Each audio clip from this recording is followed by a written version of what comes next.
Sa pinakamarangyang mansyon sa buong subdivision, may isang madilim na lihim na dumadaing sa ilalim ng hagdan habang itinataas ni Amanda ang kanyang baso ng alak at masayang nakikipagtawanan sa kanyang mga mararangyang bisita. Si Lily, ang munting anak ng kanyang asawa, ay nakakukot sa dilim, pilit na nakikipagbuno para sa bawat hininga sa gitna ng amoy ng amag at matinding pangungulila. Walang nakakarinig sa mga hikbi ng munting anghel na yon, maliban na lamang sa gulagulanit na manika na mahigpit niyang yakap. Makakabalik pa kaya ang kanyang amang nasa libu-libong milya ang layo bago tuluyang tumigil sa pagtibok ang batang puso dahil sa desperasyon? Mahal, huwag kang mag-alala.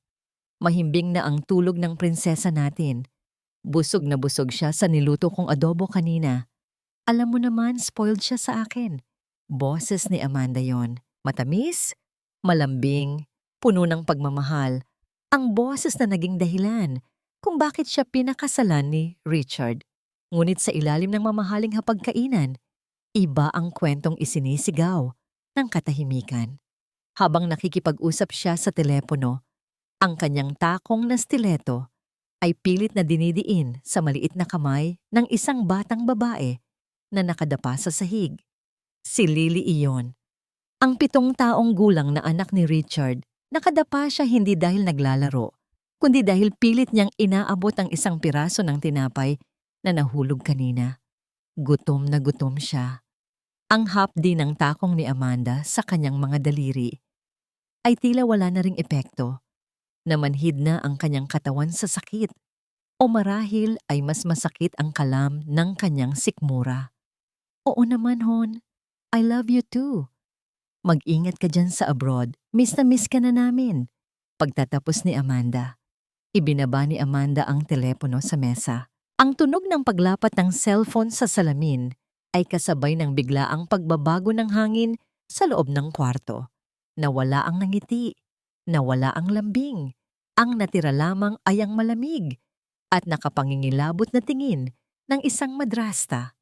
Inalis niya ang kanyang paa sa kamay ni Lily at marahas na tinabig ang bata gamit ang dulo ng kanyang sapatos. Tumayo ka dyan! Patay gutom! Anggas ni Amanda, ang boses ay punong-puno ng pandidiri. Ang kapal din ng mukha mong kumain ng nahulog na pagkain habang kausap ko ang daddy mo. Gusto mo bang isipin niya na pinapabayaan kita? Ha? Dahan-dahang tumayo si Lily. Nanginginig ang kanyang maliliit na tuhod. Hindi siya umiyak. Natutunan na niyang lunukin ang kanyang mga luha noon pa man. Alam niyang kapag umiyak siya, lalo lang magagalit ang tita Amanda niya. Mahigpit niyang hawak sa kabilang kamay ang isang lumang manika na gawa sa retaso. Ang huling regalo ng kanyang yumaong ina. Ang manikang yon ay gulagulanit na, may mantsa ng luha at dumi, pero iyon na lang ang kakampi niya sa malawak na bahay na ito. Tiningnan ni Lily ang kapirasong tinapay na nakuha niya. Madumi na ito, may alikabok mula sa sahig, pero para sa kanya, ito ay ginto. Akmang isusubo na sana niya ito nang biglang hablutin ni Amanda ang tinapay at itinapon ito sa basurahan. Sumunod na hinablot ni Amanda ang manika. Akin na to! Sigaw ni Amanda. Nanlaki ang mga mata ni Lily. Sa kauna-unahang pagkakataon, nagkaroon ng boses ang kanyang takot. Huwag po! Kay mama po yan. Please po, tita. Huwag. Itinaas ni Amanda ang manika. Tila ba nag-iisip kung pupunitin ito o susunugin. Tinitigan niya si Lily na ngayon ay nakaluhod na at nagmamakaawa. Ang maliliit na palad ay magkasukob. Napakaarte mo talaga. Mana ka sa nanay mo, ani Amanda, habang pinandidirihan ang manika.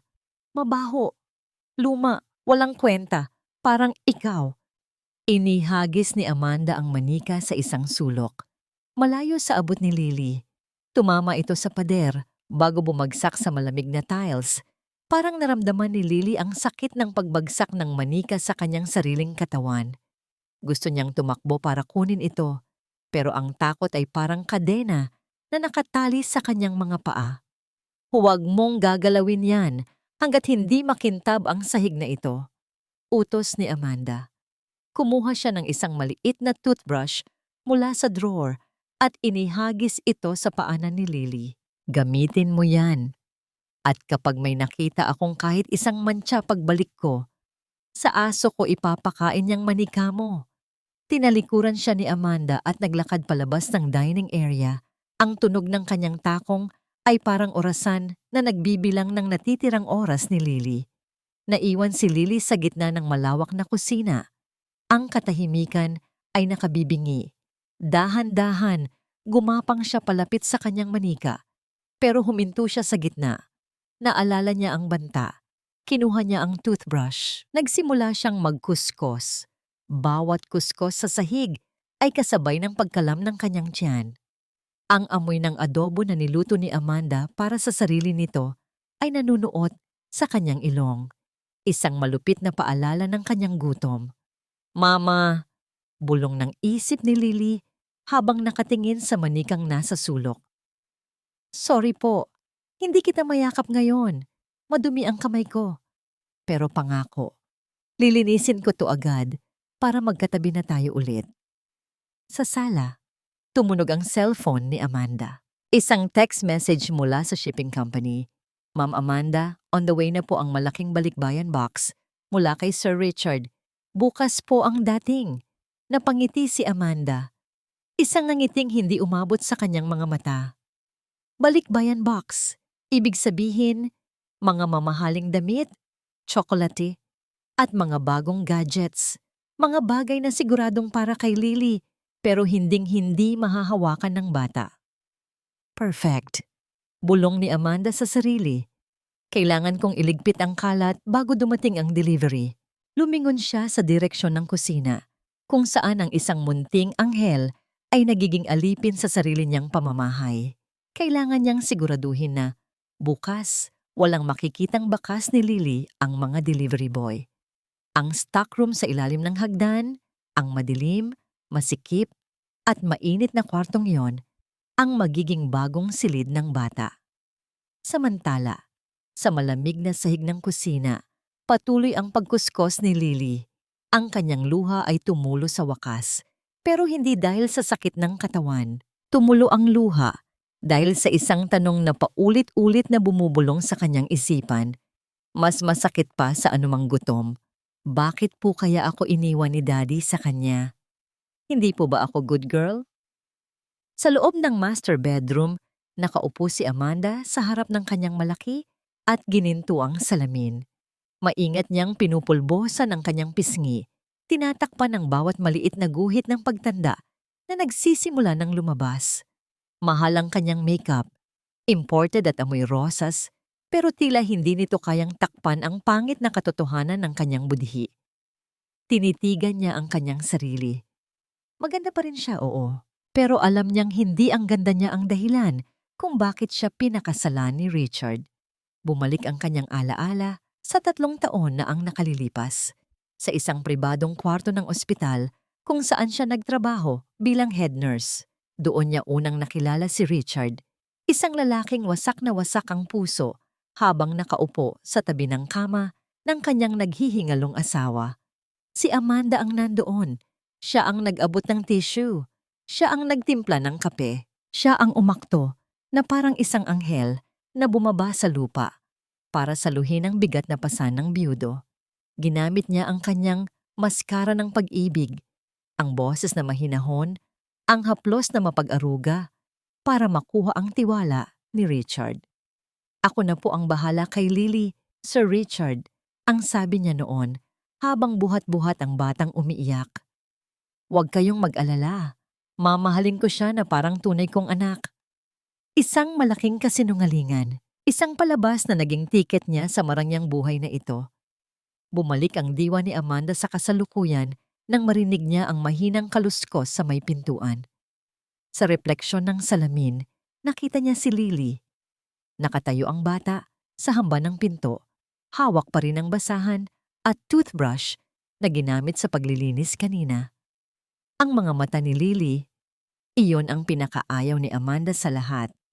Ang mga matang iyon ay bilugan, maamo, at puno ng lungkot.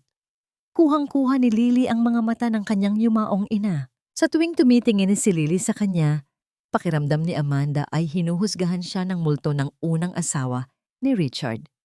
"Bakit ka nakatunganga dyan?" Mataray na tanong ni Amanda habang patuloy sa paglalagay ng lipstick. "Tapos ka na ba sa kusina?" "Opo, tita," mahinang sagot ni Lily. "Tatanungin ko lang po sana kung pwede na po akong kumain ng almusal. Masakit na po kasi ang tiyan ko." Humarap si Amanda sa bata. Tumaas ang kanyang kilay. "Almusal? Pagkatapos mong bagalan ng paglilinis, sa tingin mo ba deserving ka sa pagkain?" Yumuko si Lily. Alam na niya ang sagot. "Wala kang kakainin hanggat hindi mo nalilinis ang mga picture frames sa hallway." Utos ni Amanda. "At siguraduhin mong walang alikabok, ha? Ayoko ng dumi sa bahay ko, lalo na ang mga dumi na galing sa'yo." Tumalikod na ulit si Amanda. Senyales na tapos na ang usapan. Wala nang nagawa si Lily, kundi ang sumunod. Sa hallway, maingat na pinunasan ni Lily ang bawat frame na nakasabit sa pader. Ang bawat litrato ay kwento ng isang masayang pamilya na hindi na niya maramdaman. May litrato sila sa Disneyland. May litrato noong graduation niya sa kindergarten. Pero ang tumigil sa kanyang mundo ay ang isang frame na nakataob sa ibabaw ng console table. Ito ang tanging litrato na laging itinatago ni Amanda. Dahan-dahan na may halong takot, itinaas ni Lily ang frame. Sa litrato, makikita ang isang babaeng maganda ang ngiti. Karga ang sanggol na si Lily at katabi si Richard na mukhang napakasaya. Ito ang mama niya. Bumilis ang tibok ng puso ni Lily. Gusto niyang yakapin ang litrato. Gusto niyang marinig ang boses ng nasa larawan. "Mama," bulong niya. Ang kanyang hininga ay lumikha ng munting ulap sa salamin ng frame. "Kailan po kaya uuwi si Daddy? Pagod na po ako." Sabi ni Tita Amanda, "Bad girl daw po ako kaya wala kayo dito." Pinunasan niya ng kanyang maliit na daliri ang mukha ng ina sa litrato. Tila ba sinusubukang damhin ang init nito. Saglit lang iyon. Isang golden moment ng pagmamahal sa gitna ng takot. Ngunit biglang narinig niya ang yabag ng takong ni Amanda papalabas ng kwarto. Sa taranta, mabilis na ibinalik ni Lily ang frame sa pagkakataob nito. Muntik pa itong madulas sa kanyang nanginginig na mga kamay. Pilit niyang kinalma ang sarili at nagkunwaring pinupunasan ng mesa nang dumaan si Amanda. Hindi siya napansin ng madrasta. Tuloy-tuloy si Amanda papunta sa hagdanan, abala sa pagte-text sa kanyang mga amigas para sa gaganaping tea party bukas. Nakahinga ng maluwag si Lily. Nakaligtas siya ngayon. Lumapit siya sa bintana sa dulo ng hallway para makalanghap ng kaunting hangin. Mula sa ikalawang palapag, tanaw ang malaking gate ng kanilang subdivision. Karaniwan ay walang tao doon maliban sa guard. Pero ngayon, may napansin siyang kakaiba. Sa labas ng itim na rehas na gate, may isang matandang babae na nakatayo. Nakasuot ito ng kupas na damit at may bitbit na bayong. Hindi makita ni Lily ng malinaw ang mukha dahil sa layo, pero pamilyar ang tindig nito. Pamilyar ang paraan ng paghawak nito sa payong. Ang matanda ay nakatingala sa direksyon ng bintana ni Lily, tila ba naghihintay, nagbabantay. Biglang kumabog ang dibdib ni Lily. Kilala niya ang tindig na yon. Ang matandang laging nagpupuslit sa kanya ng tinapay kapag hindi nakatingin si Amanda. Ang nag-iisang tao na nagtanggol sa kanya bago ito pinalayas 3 buwan na ang nakakaraan. "Yaya Icing?" Bulong ni Lily sa hangin. Akmang kakaway sana si Lily, pero nakita niyang lumabas ang guard at tinaboy ang matanda. Nakita ni Lily kung paano nagmakaawa saglit ang matanda.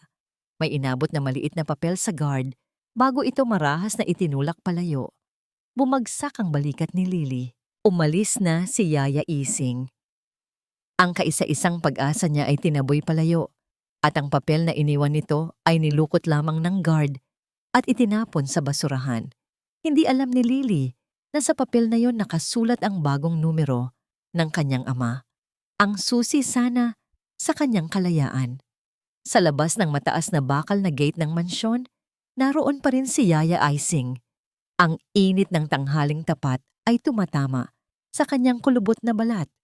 Ngunit tila hindi niya alintana ang pawis na tumutulo sa kanyang noo. Mas matindi ang init ng kanyang pag-aalala para sa batang naiwan sa loob. Hawak niya ang isang maliit na plastic bag. Sa loob nito ay may lamang ilang piraso ng pochi, ang paboritong strawberry gummy candy ni Lily, at isang nilukot na papel kung saan nakasulat ang bago niyang numero ng telepono. Kuya Guard, parang awa mo na. Pagmamakaawa ni Yaya Icing sa security guard na nakadungaw sa kanya mula sa maliit na bintana ng guardhouse. Iabot mo lang ito kay Lily. Sabihin mo, galing kay Yaya. Birthday niya sa susunod na linggo. Umiling ang guard, halatang takot. Naku, Manang Ising, alam niyo naman ang utos ni Mama Amanda. Bawal kayong lumapit dito. Kapag nakita ako ni Ma'am na kausap kayo, pati ako mawawalan ng trabaho. Umalis na ho kayo. Isinara ng guard ang bintana. Naiwan si Yaya Ising na nakatayo. Ang kanyang pag-asa ay dahan-dahang gumuguho kasabay ng pagsara ng bintana. Wala siyang nagawa, kundi ilapag ang maliit na plastic bag sa may paso ng halaman sa tabi ng gate. Nagbabasakaling makita ito ni Lily kapag naglaro ito sa hardin. Sa loob ng kwarto sa ikalawang palapag, nakadungaw si Lily. Nakita niya ang pag-alis ng matanda. Ang kanyang puso ay parang pinipiga. Biglang bumalik sa isipan ni Lily ang nangyari 3 buwan na ang nakararaan. Ang araw kung bakit nawala ang nag-iisang kakampi niya. Noon, nasa banyo si Lily. Pinaliliguan siya ni Amanda habang wala si Daddy Richard. Pero sa halip na sabon at tubig, ang naramdaman ni Lily ay ang matutulis na kuko ni Amanda na bumaon sa kanyang singit sa parte ng katawan na hindi makikita ng iba. Ang bagal-bagal mong kumilos. Gigil na bulong ni Amanda habang diniin ang kurot. Para kang pagong. Napahiyaw si Lily sa sakit. Sa takot, napakapit siya sa braso ni Amanda. Doon pumasok si Yaya Ising. Narinig ng matanda ang iyak ng bata at dali-daling binuksan ang pinto ng banyo. Nakita niya ang pamumula sa mukha ni Lily at ang takot sa mga mata nito. Ma'am, ano pong ginagawa niyo sa bata? Sigaw ni Yaya Ising. Sa bugso ng damdamin at pagnanais na protektahan si Lily, hinawi niya ang kamay ni Amanda. Isang dampi lang yon, isang simpleng pagtabig. Pero si Amanda, na parang artista sa isang teleserye, ay biglang tumumba sa sahig na parabang itinulak siya ng malakas. Napasigaw ito ng napakalakas. Aray, ang likod ko. Richard, tulungan mo ako. Dumating si Richard, hinihingal, galing sa kabilang kwarto. Ang nakita niya ay si Amanda na nakahandusay at umiiyak sa sahig, habang nakatayo si Yaya Ising sa tabi nito. Tinulak niya ako, Richard! Sumbong ni Amanda na may halong pekeng luha. Sinabihan ko lang siya na ayusin ang pagpapaligo kay Lily, pero nagalit siya. Sabi niya inggitera daw ako dahil hindi ako ang tunay na ina. Tiningnan ni Richard si Yaya Ising. Ang galit sa mga mata ng ama ay nakapapaso. Totoo ba yon, Manang? Pagkatapos ng lahat ng tulong ko sa pamilya mo, sasaktan mo ang asawa ko? Sir, hindi po totoo. Sinusubukan ko lang pong get out, putol ni Richard. Umalis ka sa pamamahay ko bago pa ako tumawag ng pulis.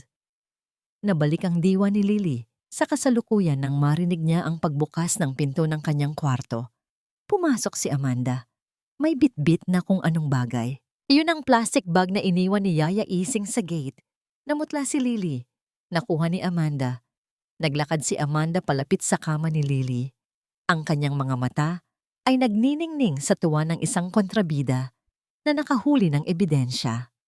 Tingnan mo nga naman, ani Amanda habang winawagayway ang plastic bag.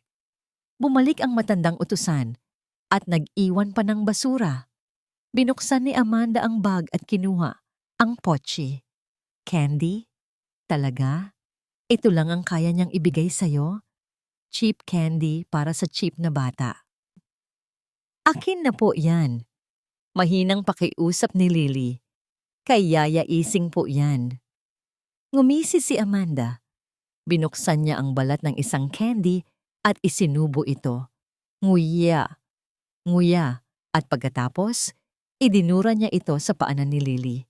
Kadiri, panis na yata, sabi ni Amanda.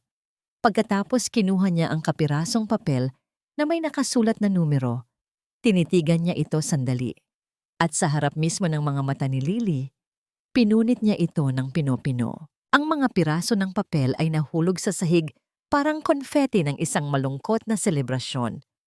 Ang pag-asa ni Lily na makausap ang ama gamit ang numerong iyon ay naglaho, kasabay ng pagbagsak ng mga papel. Akala mo ba matutulungan ka niya? Bulong ni Amanda. Inilapit ang mukha kay Lily.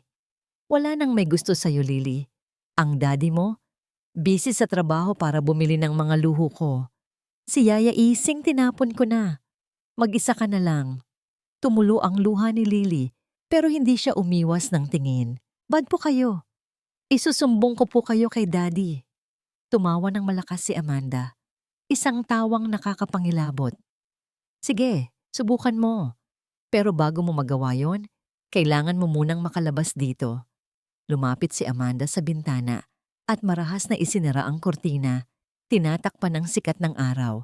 Muling nagdilim ang kwarto. Masyado ka ng madaming nakikita dito sa bintana. Deklarasyon ni Amanda.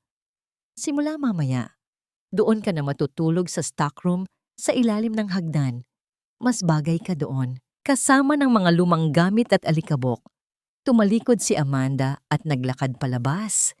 Iniwan si Lily na nakatingin sa mga punit na papel at dinurang candy sa sahig. Ang lasa ng pochi na sana ay magpapatamis sa kanyang araw ay naging mapait na alaala ng kawalan ng hustisya. Sa labas ng pinto, narinig ni Lily ang pagpihit ng susi. Click! Nakalak na naman siya. Pero sa pagkakataong ito, alam niyang mas malalim na hukay ang paglalagyan sa kanya. Isang hapon, ang katahimikan ng malaking bahay ay binasag ng pagdating ng isang delivery van. Ibinaba ng dalawang lalaki ang isang malaking balikbayan box sa gitna ng makintab na sala. Ang kahong iyon na nababalot ng matibay na tape at tinalian ng lubid ay tila isang kaban ng yaman na naglakbay pa mula sa kabilang ibayo ng dagat. Nakatayo si Lily sa may hagdanan.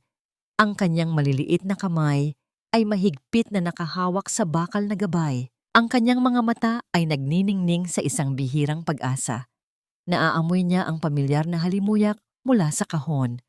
Amoy ng sabon, tsokolate, at ang pabango ng kanyang Daddy Richard. Ang amoy na yon ay parang isang mainit na yakap sa gitna ng kanyang maginaw na mundo. Ma'am Amanda, saan po namin ilalagay ito? Tanong ng driver. Iwan niyo lang dyan sa gitna, utos ni Amanda habang pababang naglalakad mula sa hagdan. Ang kanyang suot na seda ay sumasayaw sa bawat hakbang, tila isang reyna na handang buksan ang kanyang tributo. Nang makaalis ang mga delivery boy, agad na kumuha si Amanda ng isang matalim na cutter. Hiniwa niya ang tape ng may diin at katumpakan. Sa bawat hiwa, parang hinihiwa din ang pananabik sa puso ni Lily. Bumukas ang kahon. Tumambad ang mga kayamanan sa loob, mga dilatang spam, malalaking bote ng lotion, mga signature bags, at sa ibabaw ng lahat, isang napakagandang kulay rosas na bestida na may kasamang pares ng sapatos na kumikinang. Napasinghap si Lily. Alam niyang para sa kanya iyon. Iyon ang paborito niyang kulay. Halos marinig niya ang boses ng daddy niya na nagsasabing, bagay na bagay ito sa prinsesa ko. Akmang bababa sana si Lily ng isang hakbang, ngunit ang tingin ni Amanda ay mabilis na dumapo sa kanya na parang latigo. Huwag kang gagalaw, malamig na utos ni Amanda. Kinuha ni Amanda ang rosas na bestida.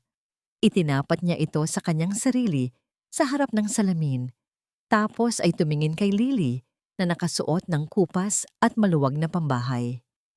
Masyadong mahal to para sa isang batang burara. Komento ni Amanda habang sinusuri ang tela gamit ang kanyang mapanghusgang mga daliri. Sayang lang kung madudumihan mo habang naglilinis ka ng bahay. Ibibigay ko na lang to sa anak ni Kumaring Betsy. Mas bagay sa kanya, mas malinis tingnan. Parang sinaksak ang dibdib ni Lily. Gusto niyang sumigaw na, "Akin po yan. Bigay ni Daddy yan." Pero ang takot ay bumara sa kanyang lalamunan. Nanatili siyang tikom ang bibig habang ang mga luha ay nagsisimulang mamuo sa gilid ng kanyang mga mata. Sunod na inilabas ni Amanda ang mga malalaking bar ng tsokolate, Toblerone, Hershey's, at Cadbury, ang mga paborito ni Lily. "Naku, bawal sa'yo ang matamis," sabi ni Amanda na parang isang doktor na nagbibigay ng payo, bagaman puno ng lason ang kanyang tono. "Baka sumakit ang ngipin mo. At isa pa, kailangan ko to para sa tea party ko bukas. My friends will love these imported sweets." Isa-isa, inilabas ni Amanda ang lahat. Ang mga laruan, ang mga libro, ang mga sapatos. Lahat ay inilipat niya sa kanyang sariling lalagyan. Lahat ay may dahilan kung bakit hindi pwede kay Lily. Masyadong maganda, masyadong mahal, o sadyang hindi lang siya karapat-dapat. Sa huli, naubos ang laman ng kahon. Ang natira na lang ay ang amoy ng stateside at ang malaking karton na walang laman. Tumingin si Amanda kay Lily at sumipa ng mahina sa walang laman na kahon palapit sa paanan ng hagdan. "Oh, ayan," sabi ni Amanda nang may mapang-asar ng ngiti. "Sa'yo na yung kahon. Tutal mahilig ka namang magtago, di ba? Diyan ka maglaro. Bagay ka dyan, sa basura." Tumalikod si Amanda, bitbit ang mga nakuha niyang yaman at pumanhik sa kanyang kwarto. Iniwan si Lily kasama ang kanyang regalo. Ang tunog ng pagsara ng pinto ni Amanda sa itaas ay hudyat na tapos na ang palabas. Dahan-dahan, bumaba si Lily. Nanginginig ang kanyang mga kamay nang hawakan niya ang magaspang na karton. Pero sa halip na umiyak dahil sa mga nawalang laruan, inilapit niya ang kanyang mukha sa loob ng kahon at huminga ng malalim. Nandoon pa rin ang amoy ni Daddy. Ang amoy ng pagmamahal na hindi kayang nakawin ni Amanda. Hinila ni Lily ang malaking kahon papasok sa masikip na stockroom sa ilalim ng hagdan, ang bago niyang kwarto. Ipinasok niya ang sarili sa loob ng kahon. Kumuha siya ng isang podpod na Crayola mula sa kanyang bulsa. Sa dilim ng stockroom na iniilawan lamang ng maliit na siwang ng pinto, gumuhit siya ng isang bintana sa dingding ng karton. Gumuhit siya ng araw na nakangiti. Gumuhit siya ng isang stick drawing ng 3 tao, si Daddy, si Mama at si Lily. "Dito na lang tayo titira, Mama," bulong ni Lily sa kanyang sarili habang yakap ang kanyang tuhod. "Dito, safe tayo. Dito, akin ang Daddy ko." Habang nakaupo sa loob ng kanyang bahay-bahayan, naramdaman ni Lily na may matigas na bagay sa ilalim na bahagi ng karton. Tila may nakasiksik doon na hindi napansin ni Amanda dahil sa pagmamadaling kunin ang mga mamahaling gamit. Kinapa ito ni Lily. Ang kanyang puso ay biglang bumilis ang tibok. Isang sobre. Isang puting sobre na nakadikit sa pinakailalim ng kahon. Dahan-dahan niya itong pinunit para hindi lumikha ng ingay. Binuksan niya ang isang maliit na flashlight na naitago niya sa ilalim ng kanyang unan. Isa sa mga luma niyang laruan na hindi nakuha ni Amanda. Sa liwanag ng flashlight, nakilala niya agad ang sulat kamay. Kay Daddy Richard ito. Binasa niya ang sulat at ang bawat salita ay parang haplos sa kanyang pisngi. "My dearest Lily, surprise! Huwag mong sasabihin kay Tita Amanda, ha? Ito ang secret natin. Uuwi si Daddy ng mas maaga kaysa sa inaasahan. Bukas ng gabi. Kahit may bagyo, darating ako para sorpresahin kayo. Hindi na ako makapaghintay na makita ka. I love you, my princess. Yakapin mo muna ang manika mo para sa akin." Nabasa ang papel ng mga luha ni Lily, hindi dahil sa lungkot, kundi dahil sa halo-halong saya at takot na bumalot sa kanyang pagkatao. Bukas, Bukas na uuwi ang daddy niya. Ang matagal na paghihintay ay matatapos na. Niyakap ni Lily ang sulat sa kanyang dibdib. Ang tibok ng puso niya ay mabilis.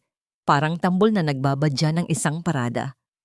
Sa wakas, makikita na ni daddy ang totoo. Makikita na niya na payat si Lily, na wala siyang magandang damit, at nasa stockroom siya natutulog. Ngunit biglang pumasok ang isang nakakabalisang isipin. Isang malamig na hangin na pumatay sa init ng kanyang pag-asa. Paano kung unahan siya ni Tita Amanda? Paano kung magsinungaling na naman ito at maniwala ulit si Daddy? Narinig niya ang mabibigat na yabag ng mga paa sa labas ng stockroom. Papalapit. Ang tunog ng takong ni Amanda ay parang martilyo na humahampas sa sahig, papalapit ng papalapit sa kanyang pinagtataguan. "Lily!" Sigaw ni Amanda mula sa labas. "Siguraduhin mong itatapon mo yang kahon pagkatapos mong maglaro. Ayoko ng kalat." Nagpanik si Lily. Saan niya itatago ang sulat? Kapag nakita ito ni Amanda, siguradong pupunitin niya ito. Baka tawagan niya si Daddy at pigilan itong umuwi. Baka hindi na siya makita ni Daddy kailanman. Tiningnan ni Lily ang kanyang gula-gulanit na manika. May maliit na punit sa likod ng damit nito. Mabilis pa sa kidlat, tinupi ni Lily ang sulat ng pagkaliit-liit at isiniksik ito sa loob ng damit ng manika, sa tabi ng bulak na laman nito. Niyakap niya ang manika ng mahigpit. Tila ba ito ang pinakamahalagang bagay sa buong mundo? Ang puso niya ay halos lumabas sa kanyang dibdib sa sobrang kaba. Biglang bumukas ang pinto ng stockroom. Ang liwanag mula sa pasilyo ay tumama sa mukha ni Lily, na nagpadilat sa kanya ng bahagya. Nakatayo doon si Amanda. Ang anino nito ay humahaba at tumatakip sa munting bahay ni Lily. "Ano na naman niyang tinatago mo?" Mataray na tanong ni Amanda. Ang kanyang mga mata ay naniningkit. Sinusuri ang bawat galaw ng bata. "Bakit parang takot na takot ka? May kinuha ka bang pagkain mula sa kahon?" Nanigas si Lily. Wala po, tita. Wala po." Lumapit si Amanda ng bahagya. Ang amoy ng mamahaling pabango nito ay nakipag-agawan sa amoy ng alikabok at lumang kahoy ng stockroom. Tinitigan ni Amanda ang manikang yakap-yakap ni Lily. Ang sulat ay nasa loob nito, sa likod ng damit. Ramdam na ramdam ni Lily ang papel na dumidikit sa kanyang balat. Akmang hahablutin sana ni Amanda ang manika upang inspeksyonin, ngunit bigla siyang napaatras at nagtakip ng ilong. "Ay nako, ang baho dyan sa loob!" Reklamo ni Amanda na parang nandidiri sa hangin na nilalanghap ni Lily. "Amoy daga. Diyan ka na nga. Bukas, itatapon ko na yang kahon na yan. At kapag hindi ka pa tumigil sa pagyakap sa basahan na yan, isasama ko yan sa pagtapon sa truck ng basura." Padabog na isinara ni Amanda ang pinto. Muling nilamon ng dilim ang munting mundo ni Lily. Narinig niya ang tunog ng pagpihit ng susi mula sa labas. Click! Nakalak na naman siya. Nakahinga ng maluwag si Lily. Nanginginig pa rin ang kanyang mga kamay, pero sa loob-loob niya may sumibol na bagong tapang. Hindi nakuha ni Amanda ang sulat. Nasa loob ng manika ang pangako ng kanyang ama. Ligtas ito. Sa labas, nagsimulang umihip ang malakas na hangin. Ang mga sanga ng puno ay humahampas sa bintana sa itaas, at ang patak ng ulan ay nagsimulang tumama sa bubong ng mansyon. Parang nagbabadya ang isang malakas na bagyo, tulad ng sinabi ni Daddy sa sulat. Pero para kay Lily, hindi ito nakakatakot. Ang bawat patak ng ulan sa bubong ay tila orasan na nagbibilang ng oras. Ang bawat kulog ay parang yabag ng kanyang ama na papalapit ng papalapit. Humiga siya sa loob ng balikbayan box. Ang kanyang ulo ay nakapatong sa manika, kung saan nakatago ang lihim. Sa dilim, napangiti siya. Isang ngiti na hindi na niya nagawa sa loob ng mahabang panahon. "Uuwi na si Daddy," bulong niya sa dilim habang hinahaplos ang manika. "Konting tiis na lang, Mama. Bukas hindi na tayo matatakot." Sa kabilang banda, sa itaas na kwarto, Abala si Amanda sa pagbibilang ng mga bagong damit na nakuha niya. Hindi alam na sa ilalim ng kanyang marangyang bahay, may isang batang babae na hawak ang susi ng kanyang pagbagsak. Ang bagyo ay parating na at hindi lang ulan ang dala nito. Sa labas, nagsimula ng humagupit ang bagyo. Ang hangin ay humahampas sa mga bintana ng mansyon, lumilikha ng tila huni ng mga nagmamakaawang kaluluwa. Ngunit sa loob ng stockroom sa ilalim ng hagdan, mas nakakatakot ang katahimikan. Masikip ang kwarto, puno ito ng mga lumang kahon, mga sapot ng gagamba, at amoy ng inaamag na kahoy. Walang bintana dito. Ang tanging hangin na pumapasok ay mula sa maliit na siwang sa ilalim ng pinto. Dito nakahiga si Lily, sa ibabaw ng manipis na banig, yakap-yakap ang kanyang manika na may nakatagong liham. Nanginginig ang maliit na katawan ni Lily. Mataas ang kanyang lagnat. Ang kanyang balat ay nag-iinit na parang apoy, habang ang kanyang pakiramdam ay nilalamig na parang yelo. Ang gutom, pagod at takot ay nagsama-sama upang pahinain ang kanyang resistensya. "Mama," bulong niya sa dilim. "Ang sakit po ng ulo ko. Uhaw na po ako." Sinubukan niyang bumangon upang kumatok sa pinto, ngunit wala siyang lakas. Bumagsak muli ang kanyang ulo sa matigas na unan. Ang bawat paghinga niya ay mabigat at may kasamang huni.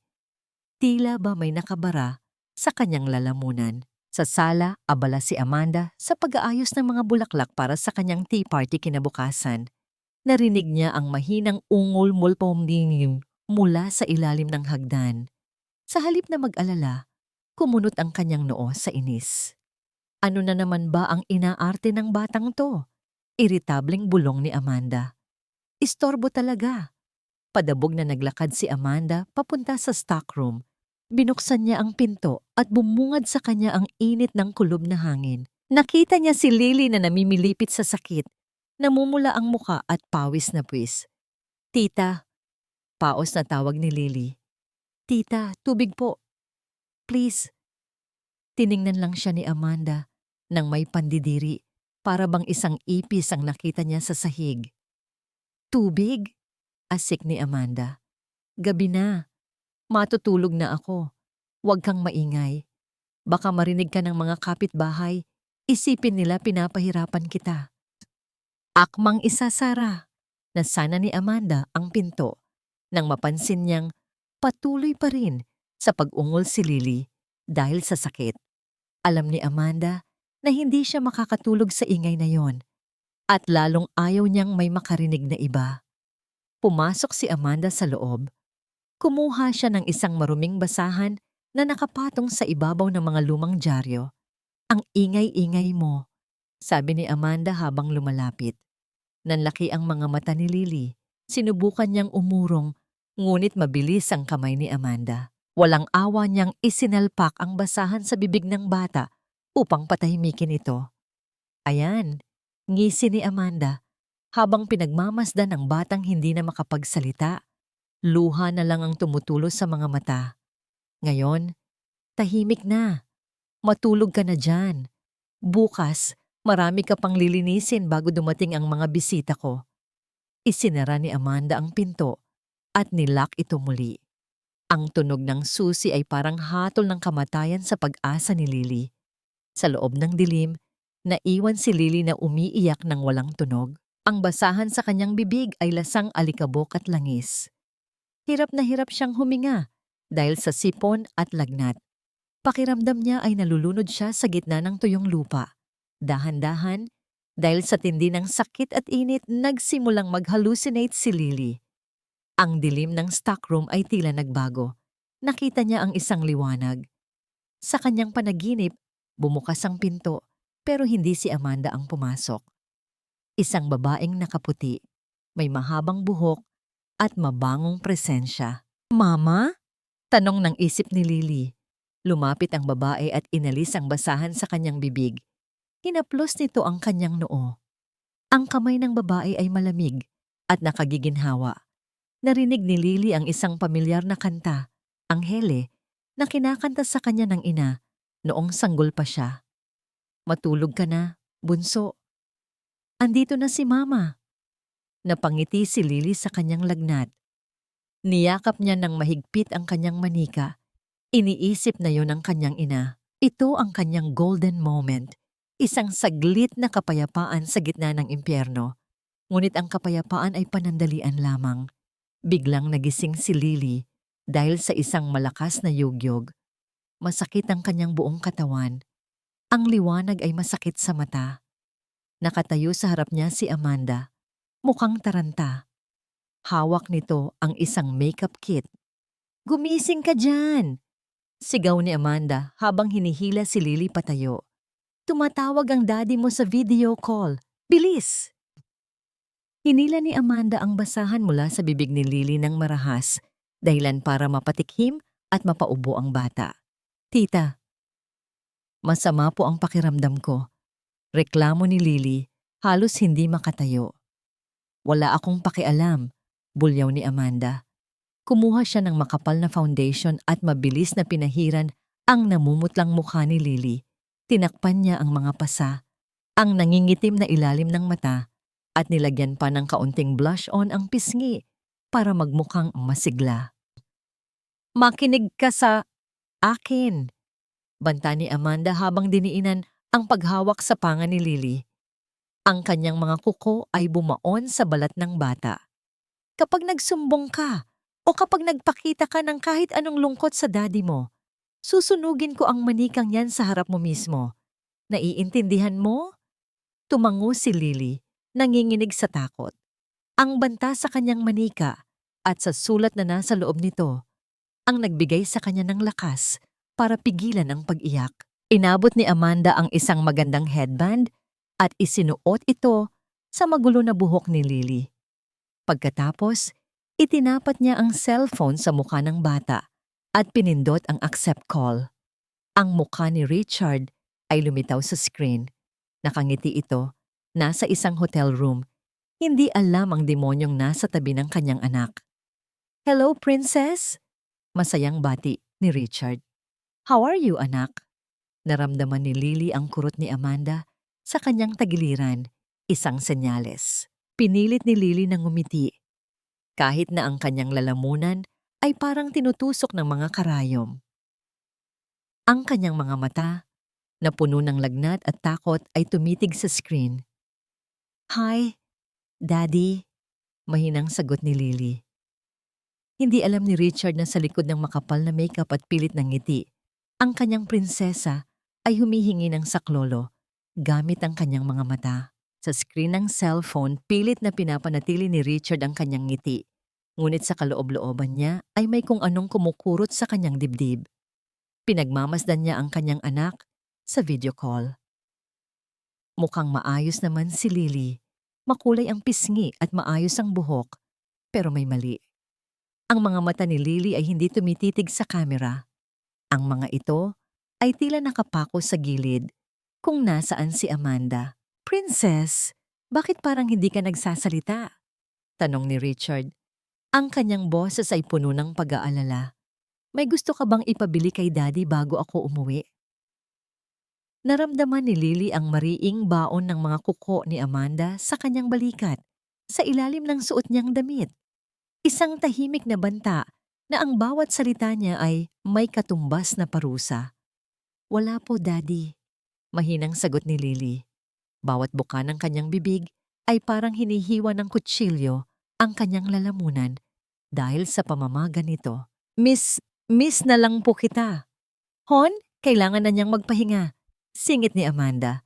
Ang kanyang muka ay biglang sumulpot sa screen, katabi ni Lily. Ang kanyang nangiti ay perpekto, tila isang painting na walang bahid ng dumi. "Alam mo naman, exam week na nila next week. Masyado siyang masipag mag-review kaya siguro medyo antok na ang baby natin." "Ganoon ba?" sagot ni Richard, bahagyang kumunot ang kanyang noo. "Pero Amanda, bakit parang masyadong makapalang blush on ni Lily? At bakit pawis na pawis siya kahit naka-aircon kayo?" Biglang nanigas ang panga ni Amanda, ngunit mabilis niyang naitago ang pagkataranta. "Ah, ito ba? Naglaro kasi siya bago tayo mag-usap." Alam mo naman ang batang ito, hindi mapakali. At itong blush on, nag-makeup kami kanina, bonding ng mag-ina. Di ba, Lily? Lumingon si Amanda kay Lily. Ang kanyang mga mata ay nanlilisik sa ilalim ng peking ngiti. Wala nang nagawa ang bata, kundi ang tumango ng dahan-dahan. Eksaktong sandaling iyon, hindi na kayanan ni Lily ang pangangati ng kanyang lalamunan. Isang malakas na ubo ang kumawala sa kanya. Sa bawat ubo, ang kanyang maliit na katawan ay nayayanig at ang sakit sa kanyang dibdib ay nagpadaloy ng luha sa kanyang mga mata. Lily, may sakit ka ba? Sigaw ni Richard. Ang kanyang boses ay puno na ng takot. Mabilis na pinatay ni Amanda ang kamera ng cellphone. Ay hon, naputol ang signal. Mahina ang internet dito dahil sa bagyo. Tatawagan na lang kita ulit. Bye. Hindi na hinintay ni Amanda ang sagot ni Richard. Agad niyang pinindot ang end call. Ang silid na kanina ay puno ng boses ni Richard ay biglang binalot ng isang nakapangingilabot na katahimikan. Marahas na itinulak ni Amanda ang cellphone sa kama at hinarap si Lily. Ang sabi ko, huwag kang gagawa ng kahit anong ikababahala niya. Gusto mo ba talagang maparusahan? Sorry po. Tita, hindi ko lang po mapigilan. Bay, mama, go mama. Ubo ni Lily habang pilit na humihinga ng malalim. Diyan ka na nga. Magdusa ka dyan. Bulyaw ni Amanda bago lumabas ng silid at marahas na isinara ang pinto. Samantala, sa isang hotel room sa Singapore, nakatitig si Richard sa itim na screen ng kanyang cellphone. Ang kanyang puso ay tumitibok ng mabilis. Hindi dahil sa pagod, kundi dahil sa isang masamang premonition. Muling binuksan ni Richard ang kanyang gallery at tiningnan ang huling screenshot na nakuha niya habang kausap ang anak. Ni-zoom niya ang larawan. Doon, sa ilalim ng makapal na pulbos sa leeg ni Lily, napansin niya ang isang maliit na bahagi na hindi natakpan ng maayos. Isang pasa, isang kulay ube at asul na pasa na mukhang bakas ng mariing pagkurot o pagkakahawak. Binitawan ni Richard ang cellphone sa kama. Ang kanyang mga kamay ay nanginginig. Ang maansong ngiki ay tuluyan ng bumalot sa kanyang isipan. Hindi ito ang unang pagkakataon na parang may itinatago si Amanda. Pero ito ang unang pagkakataon na naramdaman niyang sa panganib ang kanyang anak. Eksaktong sandaling iyon, tumunog ang kanyang cellphone. Hindi video call, kundi isang tawag mula sa isang hindi kilalang numero. Nag-alinlangan si Richard, ngunit parang may bumubulong sa kanya na sagutin ito. Hello? Tanong ni Richard. Sir Richard, salamat sa Diyos. Sinagot niyo rin. Isang paos at nanginginig na boses ng isang matandang babae ang narinig niya sa kabilang linya. Nanigas si Richard nang marinig ang boses na yon. Isang boses na nagmula sa kanyang nakaraan.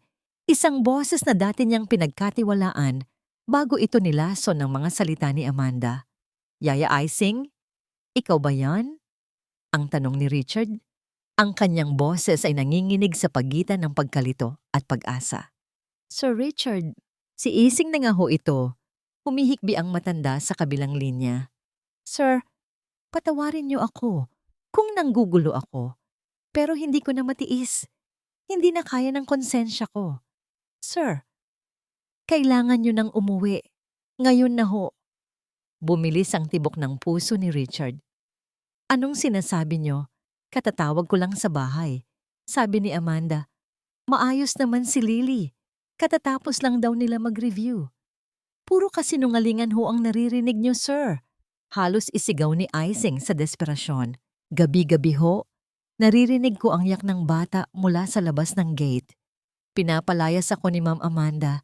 Tinatakot niya ang mga guard, pero hindi ako umalis. Sir, ang anak niyo.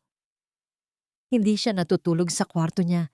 Ikinulong siya ni Ma'am Amanda sa stockroom sa ilalim ng hagdan. Para bang tumigil ang pag-ikot ng mundo ni Richard. Ang bawat salita ni Ising ay parang isang bala na tumatama sa kanyang puso. Naalala niya ang screenshot, ang pasa sa leeg, ang mga matang punong-puno ng takot. Ang lahat ng mga pagdududa na pilit niyang isinasantabi ay biglang nagkaroon ng malinaw at nakapangingilabot na hugis. Sa ilalim, sa ilalim ng hagdan, bulong ni Richard. Ang kanyang tinig ay naging malamig, isang lamig na nagmumula sa kailaliman ng kanyang pagkatao. Opo, sir. Doon siya itinatago kapag wala kayo. Pinagmamalupitan siya, sir. Hindi pinapakain ng maayos. At ngayong gabi, may bagyo, baka kung ano na ang mangyari sa bata doon. Sir Richard, parang awa niyo na sa anak niyo kay Ma'am Elena. Iligtas niyo si Lily. Nabitawan ni Richard ang kanyang hawak na ballpen. Tumingin siya sa bintana ng kanyang hotel room. Ang ulan sa Singapore ay tila sumasabay sa bigat ng kanyang nararamdaman. Ang pagsisisi ay dahan-dahang lumalamon sa kanya.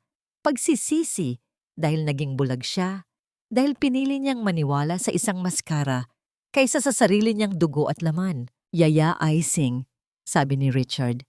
Ang kanyang boses ay puno na ng determinasyon. Salamat.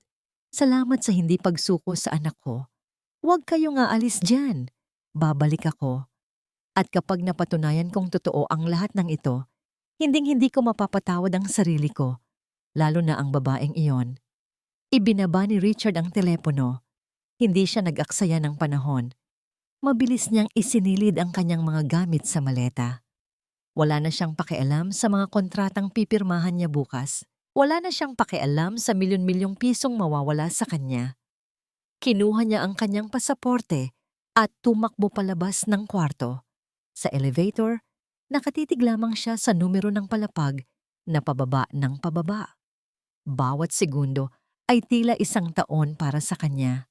Sa kanyang isipan, paulit-ulit niyang nakikita ang mukha ni Lily, ang batang nangako sa kanya na magiging good girl habang wala siya.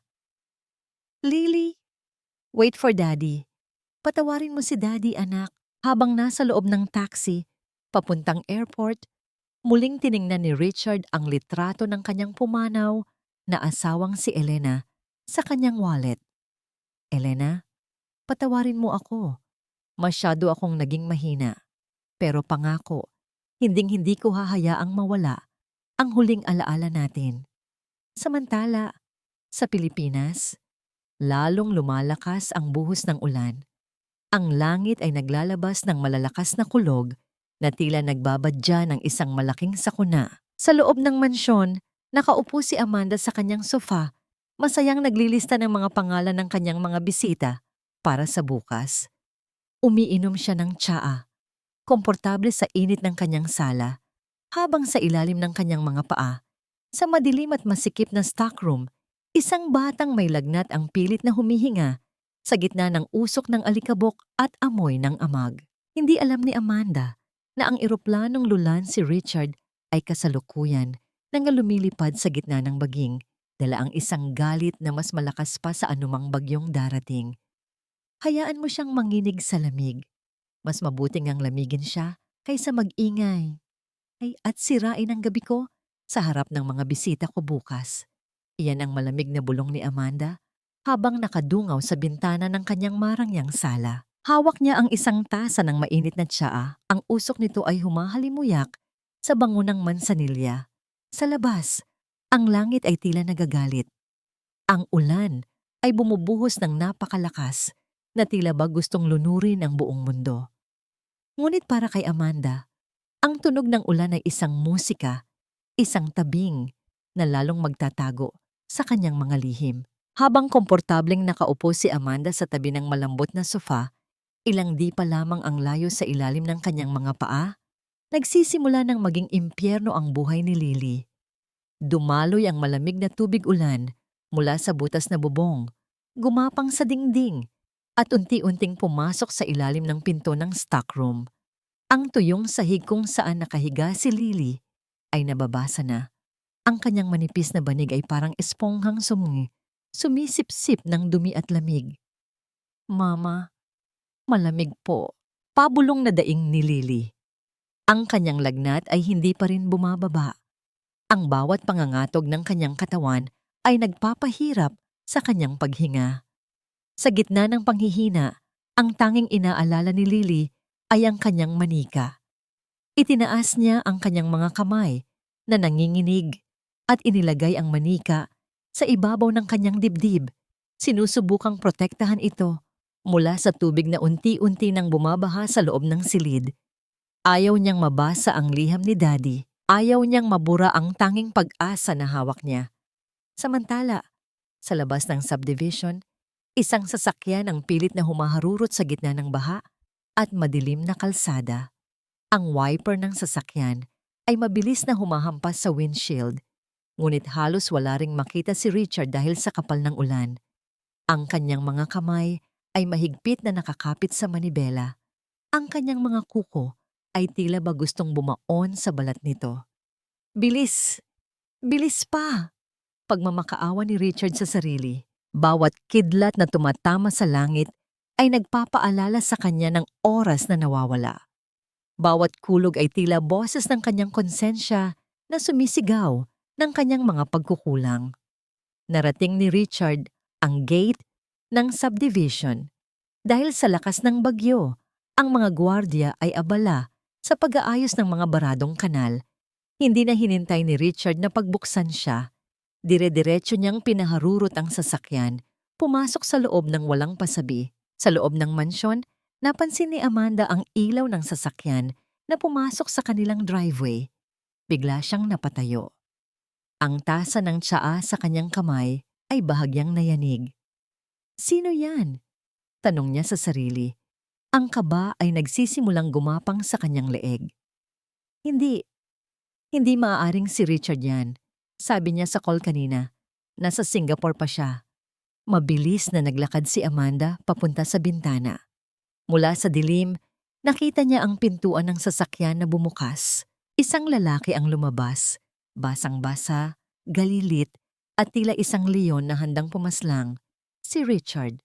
Nagpanik si Amanda. Mabilis siyang tumakbo papunta sa ilalim ng hagdan. Kailangan niyang siguraduhin na nakalock ang stockroom. Kailangan niyang lagyan ng kung anong bagay ang pinto para hindi ito mapansin o mabuksan ng madali. Lily! Huwag kang gagawa ng ingay. Sigaw ni Amanda mula sa labas ng pinto. Ang kanyang boses ay nanginginig sa takot. Kapag narinig kita, hinding-hindi mo na makikita ang daddy mo. Ngunit sa loob ng stockroom, wala nang lakas si Lily para sumagot. Ang tubig ay umabot na sa kanyang baywang. Ang lamig ay pumasok na sa kanyang mga buto.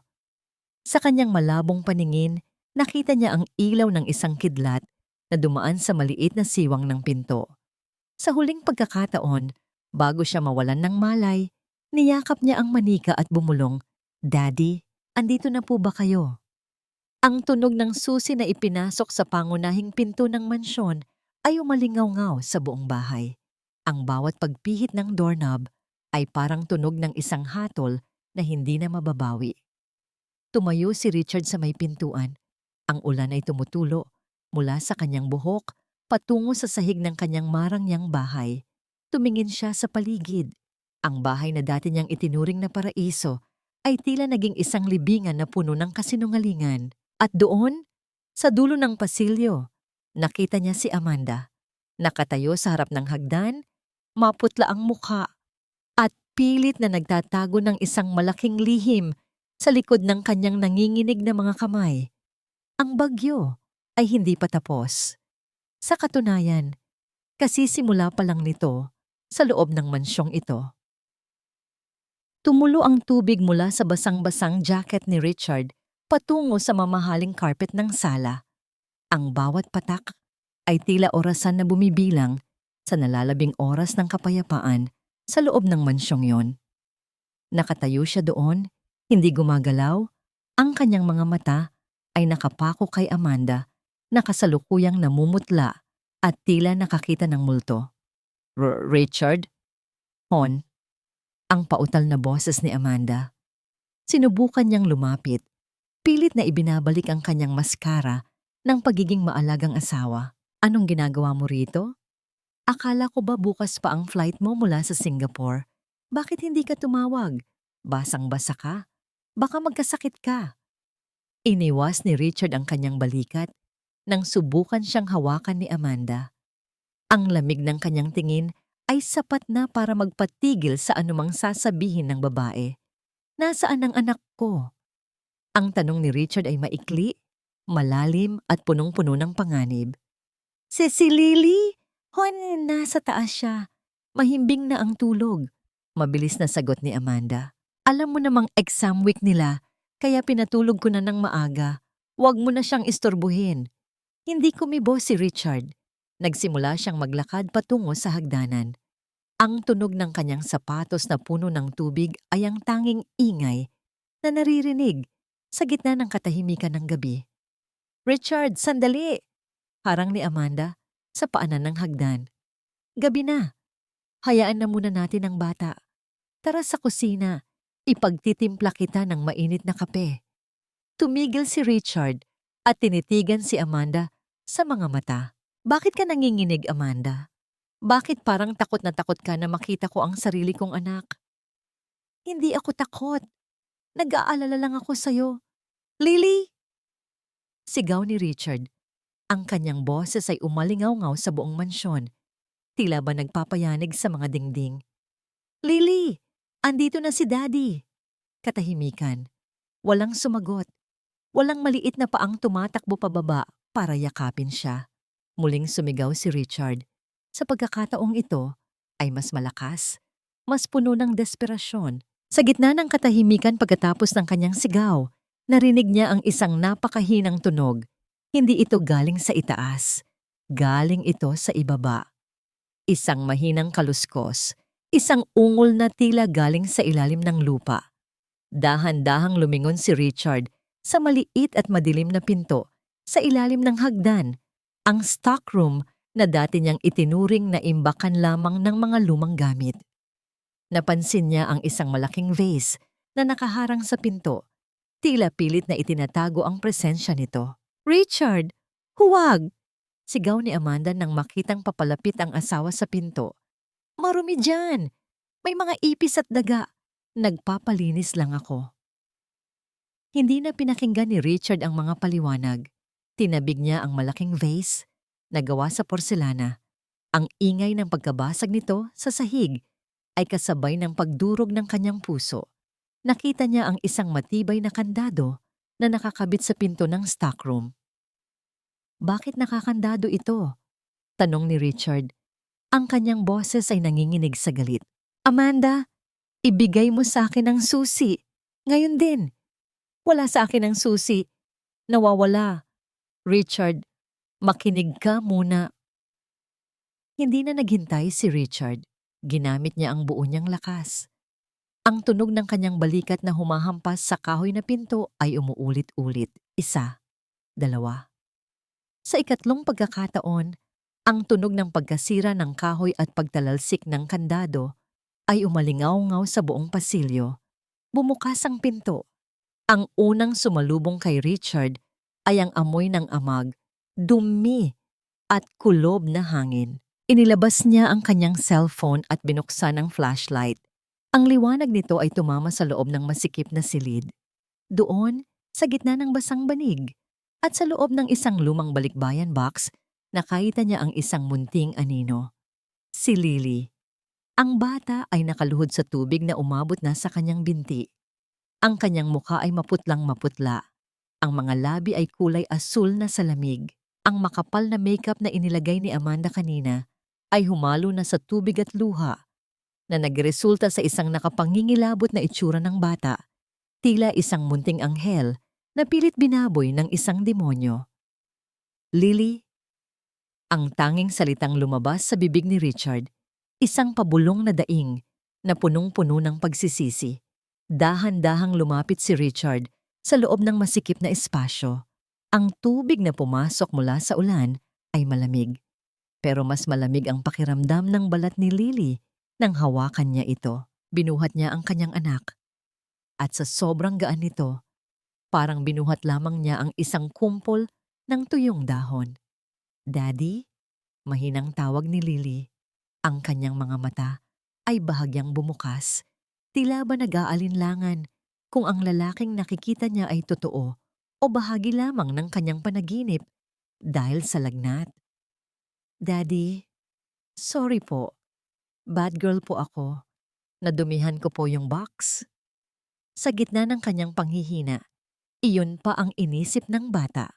Ang takot na naitanim ni Amanda sa kanyang isipan ay mas malalim pa sa sugat ng kanyang katawan. Niyakap ni Richard si Lily ng napakahigpit. Tila ba sinusubukan niyang ibigay ang lahat ng init ng kanyang katawan sa bata. Hindi anak, hindi. Daddy is here now. Patawarin mo si Daddy. Patawarin mo ako. Richard, makinig ka muna. Sigaw ni Amanda mula sa labas. Ang kanyang boses ay puno ng desperasyon habang nakatayo siya sa gitna ng sala. Ginagawa ko lang yan para sa disiplina niya. Masyado siyang pasaway. Lagi siyang nagsisinungaling sa'yo. Gusto ko lang siyang turuan ng leksyon para maging mabuting bata siya. Lumingon si Richard. Ang kanyang mga mata na dati ay puno ng pagmamahal para sa asawa ay naging matalim na parang balisong. Ang galit na nararamdaman niya ay hindi na maapula. Ito ay isang apoy na handang tumupok sa lahat ng kasinungalingan sa bahay na yon. Disiplina? Ulit ni Richard. Ang kanyang boses ay kalmado, ngunit nakapangingilabot. Ikinulong mo ang isang batang may lagnat sa isang madilim at baha na stockroom. Nilagyan mo ng makeup para itago ang kanyang sakit at tinawag mo itong disiplina? Eksaktong sandaling iyon, nahulog mula sa kamay ni Lily ang kanyang manika. Tumama ito sa basang sahig at dahil sa pagkabagsak, lumabas mula sa likod ng damit nito ang tupi-tuping papel na itinago ni Lily. Kinuha ni Richard ang papel. Kahit basa na ang sulat, nakilala niya ang sarili niyang mga salita. Ang lihim na pangako ng kanyang pagbabalik na naging tanging sandigan ni Lily sa gitna ng impyerno. Tiningnan ni Richard ang kanyang anak na muling nawalan ng malay sa kanyang mga bisig at pagkatapos ay tumingin siya kay Amanda. Walang salita ang sapat para ilarawan ang puot na nararamdaman niya. Amanda, sabi ni Richard, ang kanyang tinig ay malamig na parang yelo. Simula sa gabing ito, tapos na ang lahat. Hindi mo na muling mahahawakan ang anak ko at hindi mo na muling matatapakan ang bahay na ito. Richard, no! You can't do this to me. I loved you. I sacrificed everything for this family. Huling hirit ni Amanda. Pilit na gumagamit ng gaslighting para baligtarin ang sitwasyon. Ngunit hindi na nakikinig si Richard. Mabilis niyang binuhat si Lily palabas ng stockroom. Nilampasan niya si Amanda na parang isang basurang nakaharang sa daan. Sa labas, ang tunog ng sirena ng ambulansya na tinawagan ni Yaya Ising ay nagsisimula ng marinig. Nakikipagsabayan sa ingay ng kulog. Ang bawat hakbang ni Richard palayo sa stockroom ay isang hakbang patungo sa pagbawi ng kanyang pagkatao bilang isang ama. Ngunit habang tinititigan niya ang maputlang mukha ni Lily, isang nakakatakot na tanong ang bumabagabag sa kanya. Masyado na nga bang huli ang lahat? Ang ingay ng nag-uunahang sirena ng ambulansya at pulisya ay tuluyan ng bumasag sa katahimikan ng subdivision. Ang mga asul at pulang ilaw ay sumasalamin sa basang semento, tila ba nagbibigay ng babala na ang dilim ay tapos na. Sa loob ng mansyon, binuhat ni Richard si Lily ng buong ingat. Tila ba hawak niya ang isang babasaging kristal na anumang oras ay maaaring mabasag.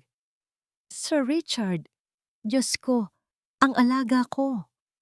Ang sigaw ni Yaya Ising ay pumailan lang habang mabilis siyang tumatakbo papasok sa sala, kasunod ang dalawang medik. Ang kanyang mukha ay basang-basa ng ulan at luha. Ang kanyang mga kamay ay nanginginig nang makita ang kalagayan ng bata. Yaya, si Lily, hindi siya gumigising, ang paos na sabi ni Richard. Ang kanyang boses ay tila isang piping pagsusumamo. Mabilis na kinuha ng mga medik si Lily mula sa mga bisig ni Richard. Inihiga nila ang bata sa stretcher at agad na nilagyan ng oxygen mask. Ang maliit at maputlang mukha ni Lily ay halos malunod sa laki ng maskara. Isang imahe na habang buhay na uukit sa alaala ni Richard. Wait, you can't just take her. I am her mother. Humarang si Amanda sa gitna ng sala. Ang kanyang buhok ay gulo-gulo na at ang kanyang mamahaling bestida ay may mantsa na ng dumi. Sinubukan niyang magmukhang biktima sa harap ng mga pulis na pumasok. Officers, my husband is hysterical. Nilalayo niya ang anak ko sa akin. I was just trying to discipline her because she has behavioral problems. Isang malakas at maugong na sampal ng katotohanan ang dumapo sa usapan nang iabot ni Richard sa isang pulis. Ang kandadong kanina lamang ay nakakabit sa stockroom, kasama ang basang manika ni Lily. Disiplina? Ang boses ni Richard ay naging isang malamig na bulong na bawat salita ay may bigat ng isang hatol. Ikinulong mo siya sa isang silid na walang bintana, sa gitna ng baha, habang may mataas na lagnat. Officer, tingnan niyo ang mukha ng anak ko. Pinilit niyang lagyan ng makeup ang bata para itago ang mga pasa at ang panghihina nito habang kausap ko sa video call. Lumapit ang isa sa mga pulis kay Amanda. Ma'am, kailangan niyo pong sumama sa amin para sa kaukulang investigasyon. May mga testigo rin kami na nagpapatunay ng inyong pagmamalabis. Testigo? Sino? Ang matandang utusan na yan. Turo ni Amanda kay Yaya Ising ng may pandidiri. Sinungaling siya. Inggit lang siya dahil pinalitan ko siya. Hindi lang ako, Amanda, sabi ni Richard habang dahan-dahang lumalapit sa asawa. Ako ang testigo, ang sarili kong mga mata, ang bawat luhang dumaloy sa mukha ng anak ko na hindi ko nakita dahil naging bulag ako sa mga bulaklak ng dila mo. Biglang nagbago ang anyo ni Amanda. Nang makita niyang wala nang naniniwala sa kanyang mga luha, ang kanyang maskara ng pag-ibig ay tuluyan ng nagkapira-piraso. Ang kanyang mukha ay naging mapait. Ang kanyang mga mata ay nanlilisik sa galit. Fine! Akala mo ba madali ang mag-alaga ng batang hindi ko naman dugo at laman? Sigaw ni Amanda. Wala na siyang pakialam kung sino ang nakikinig. Lahat ng atensyon mo, lahat ng yaman mo, para sa kanya. Bakit? Dahil lang ba kamukha siya ng namatay mong asawa? Pagod na akong maging pangalawa lang sa bahay na ito. Deserve niya yan. Deserve niyong dalawa ang magdusa. Ang bawat salitang binitawan ni Amanda ay parang lason na kumalat sa hangin. Ang mga bisitang dapat sana ay darating bukas para sa kanyang tea party ay hinding-hindi na makikita ang kanyang marangyang buhay. Ang tanging makikita nila ay ang balita ng kanyang pagbagsak. Lumabas ka, sabi ni Richard. Itinuro ang pinto kung saan ang ulan ay patuloy pa ring bumubuhos. Huwag mong hihintayin. Nakaladkarin kita. Ang bahay na ito ay hindi na para sa'yo. Ang bawat gamit na binili ko, ang bawat sentimong ibinigay ko, ay bawi na. Umalis ka nang wala kahit na ano, gaya ng ginawa mo sa anak ko. Marahas na hinawakan ng mga pulis si Amanda sa braso. Sa pagkakataong ito, wala na siyang nagawa, kundi ang magpumiglas habang inilalabas siya ng mansyon. Ang kanyang mga sigaw at pagmumura ay nilamon ng tunog ng kulog at ulan. Naiwan siyang otsong sa labas ng gate sa gitna ng putik, habang ang itim na rehas ay nagsasara sa harap ng kanyang mukha. Isang harang na hinding-hindi na niya muling mabubuksan. Mabilis na bumalik si Richard sa tabi ng ambulansya bago ito umalis. Hinawakan niya ang maliit na kamay ni Lily na nakalawit sa gilid ng stretcher. Daddy is coming with you, princess. Bulong niya. Inabot niya ang basang manika at maingat na inilagay ito sa tabi ng bata. Ligtas ka na. Hinding-hindi ka na muling matatakot sa dilim. Habang umaandar ang ambulansya palayo sa mansyon, tiningnan ni Richard ang malaking bahay. Malaki, marangya, pero puno ng malulungkot na anino. Alam niyang ang pagpapatalsik kay Amanda ay simula pa lamang. Ang tunay na laban ay ang muling pagbuo sa tiwala at puso ng kanyang anak na nasira sa ilalim mismo ng kanyang pangangalaga. Ang bawat pag-ikot ng gulong ng sasakyan ay isang hakbang patungo sa ospital at sa isang panalangin na sana, sa muling pagdilat ng mga mata ni Lily, ang tanging makikita niya ay ang liwanag ng tunay na pagmamahal. Ang puti ng mga pader sa pasilyo ng ospital ay tila sumasalamin sa kawalan ng kulay sa buhay ni Richard sa mga sandaling iyon. Ang amoy ng alkohol at gamot ay nanunuot sa kanyang ilong, isang amoy na nagpapaalala sa kanya na ang buhay ay marupok at ang pagkakataon ay hindi laging naghihintay. Nakaupo siya sa isang matigas na silya sa labas ng intensive care unit. Ang kanyang mga siko ay nakatukod sa kanyang mga tuhod at ang kanyang mukha ay nakabaon sa kanyang mga palad. Sir Richard, uminom muna ho kayo ng tubig. Mahinang sabi ni Yaya Ising habang iniuabot ang isang botelya. Ang matanda ay hindi rin umalis sa tabi niya, kahit na ang sarili nitong katawan ay pagod na mula sa gabi ng bagyo. Umiling si Richard. Yaya, bawat sentimong kinita ko, bawat kontratang pinirmahan ko sa abroad para lang mabigyan sila ng magandang buhay, lahat yun, tila naging lason. Ang boses ni Richard ay basag, puno ng pagsisisi na tila isang mabigat na kadena sa kanyang leeg. Inisip ko na sapat na ang pera. Inisip ko na kapag nabibili ko ang lahat ng gusto nila, mabuting ama na ako. Pero habang nagpapakasasa ako sa tagumpay, ang anak ko ay nagbabayad ng luha at dugo. Huwag niyo pong sisihin ang sarili niyo ng ganyan, sir. Pag-aalo ni Yaya Ising bagaman may bakas din ng pait sa kanyang boses. Ang mahalaga ay nandito na kayo. Tapos na ang paghihirap ng bata sa kamay ng babaeng yun. Hindi pa tapos, Yaya, sagot ni Richard habang nakatitig sa pinto ng ICU. Ang sugat sa katawan ay hihilom, pero ang takot sa mga mata ni Lily. Ang paraan ng pagtingin niya sa akin na parang isang estranghero. Iyon ang utang na kailangan kong bayaran habang buhay. Bumukas ang pinto ng ICU at lumabas ang isang doktor. Ang muka ay seryoso at bakas ang pagod. Mabilis na tumayo si Richard.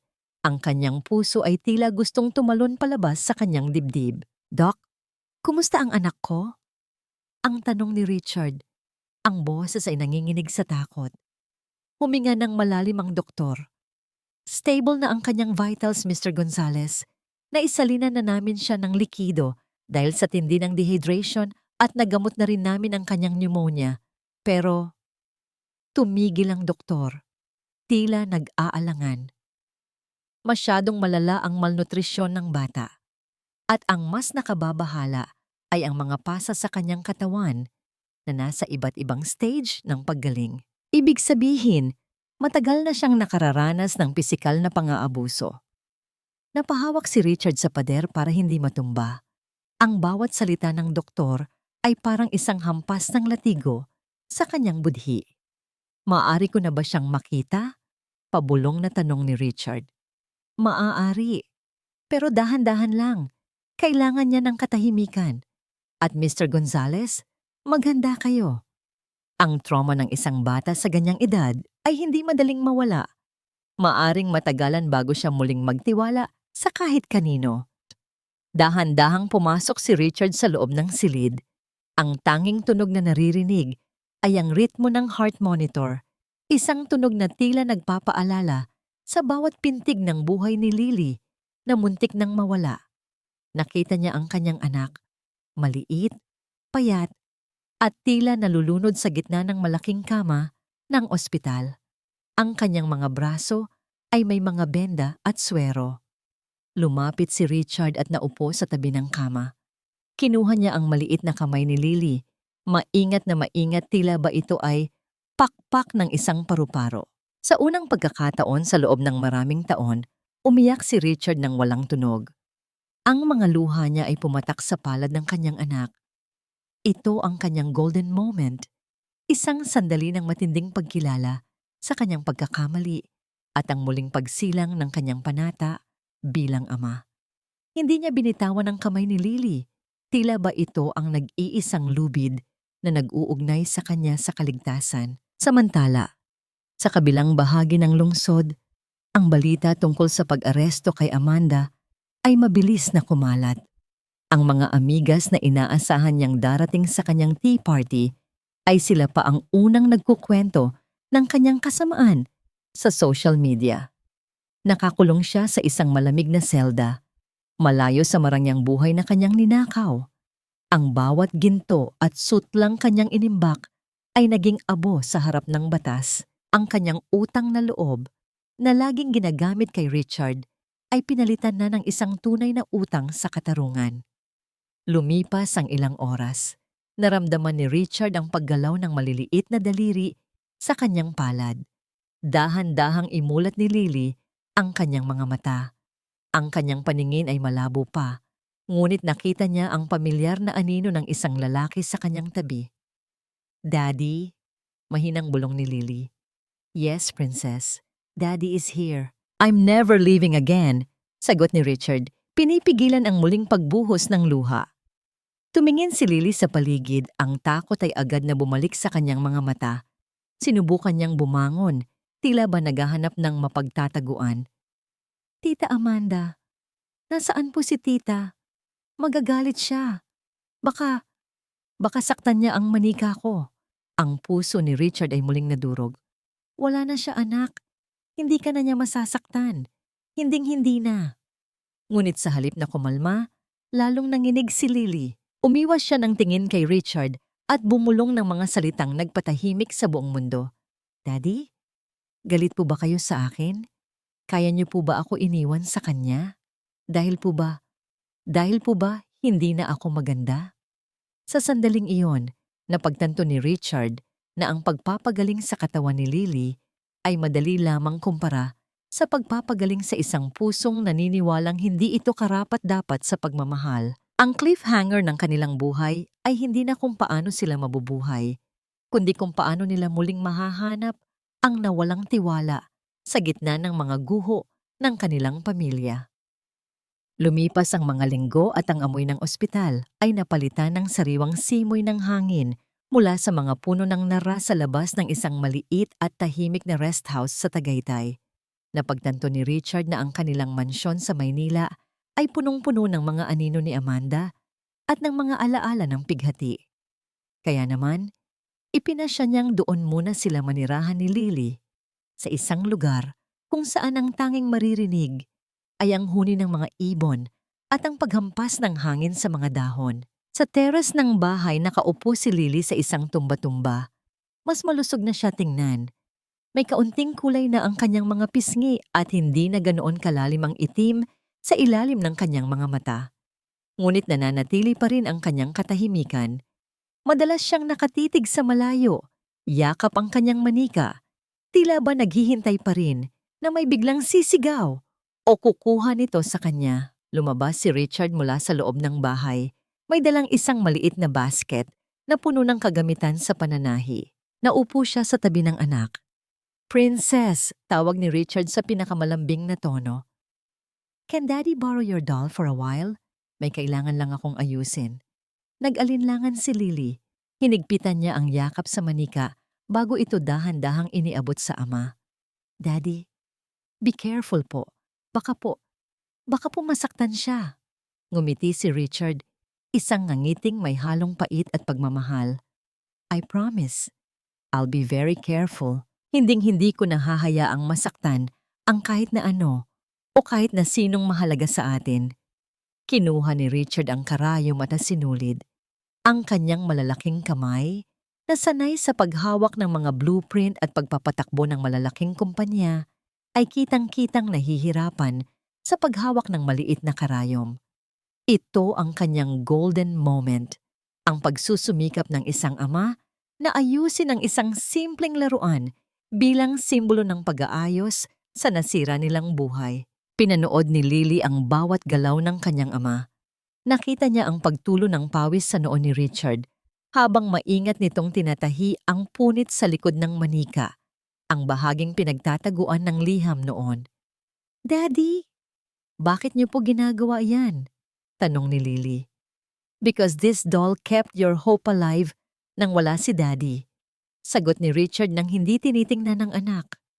At dahil gusto kong malaman mo na kahit anong masira, basta may tiyaga at pagmamahal, pwedeng-pwede nating ayusin ulit. Nang matapos ang huling tahi, kinuha ni Richard ang isang bagong rosas na ribbon at itinali ito sa leeg ng manika. Mukha na itong bago, mas matatag at mas maganda. Iniabot niya ito kay Lily.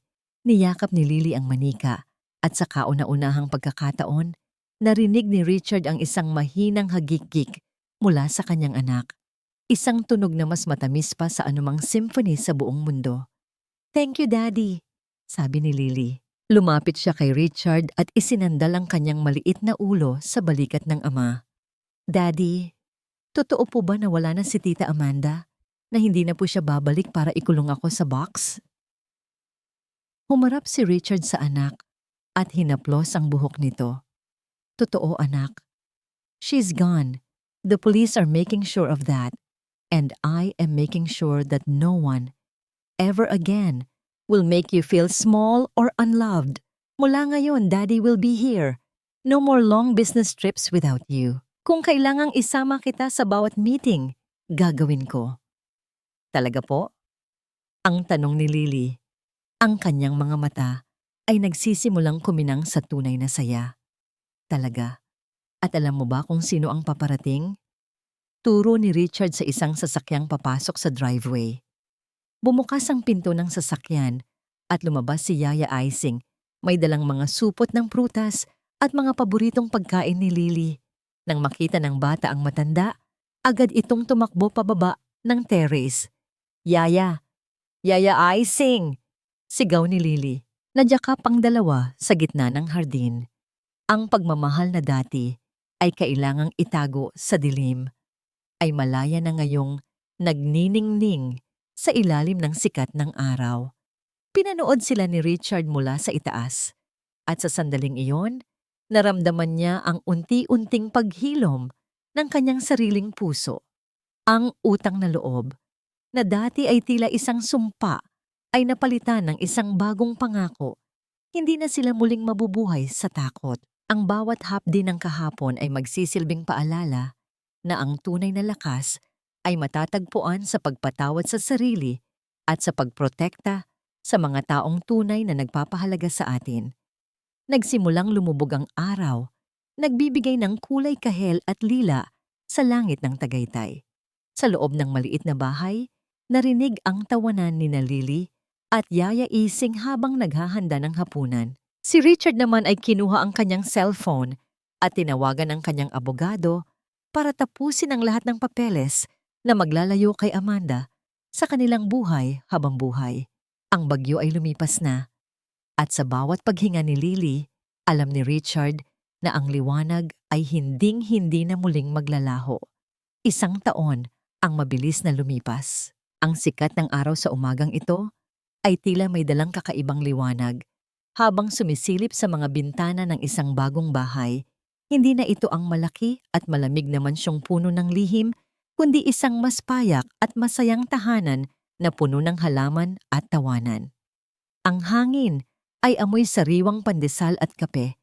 Ang mga tunog na naririnig ay hindi na ang mabibigat na yabag ng takot, kundi ang malambing na kanta ni Yaya Ising mula sa kusina.